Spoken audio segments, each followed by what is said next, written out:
The smell of soup and the sound of money. In a bustling town, there lived a kind but very poor man named Amir. He had no money for food, and his stomach rumbled with a lonely sound. Nearby, a restaurant owner named Hassan grew richer and richer, but his heart was as empty as his pockets were full. His delicious soup was famous throughout the land, and its aroma drifted far and wide. One day, Amir, feeling faint with hunger, found himself outside Hassan's restaurant. He didn't have a single coin, but he could at least enjoy the wonderful smell.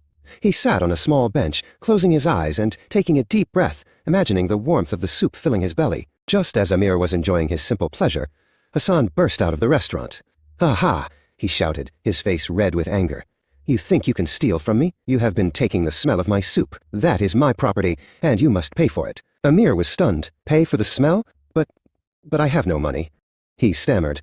The argument grew louder, and soon a crowd of curious villagers gathered around them. They whispered to each other, some amused, some shocked by Hassan's outrageous demand. With no way to settle the matter, the crowd decided to take the case to the wisest man in town, the judge Nasreddin Hodja. They all marched to his home, with Hassan dragging Amir along by the arm, still shouting about his stolen soup smell. Hodja sat at his desk, stroking his long beard, as Hassan explained his case. "This man has been enjoying the smell of my soup for free. It is a theft of my hard work and my delicious product. I demand he pay me for it." When Hassan was finished, Hodja turned to Amir. "Is this true?" he asked gently. Amir nodded sadly. "Yes, Your Honor.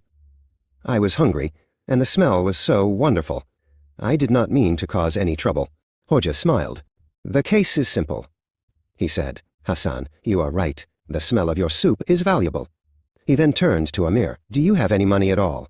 Amir reached into his pocket and pulled out a single coin. Hodja took the coin from Amir and held it up. He shook it next to his ear, making a clear, ringing sound. "Listen, Hassan," he said. "Do you hear that? This man has paid you for the smell of your soup," Hodja announced. "The payment for the smell of soup is the sound of money." He then returned the coin to Amir and sent them both on their way. The crowd cheered, and Hassan, defeated by Hodja's wit, could only stand there, speechless.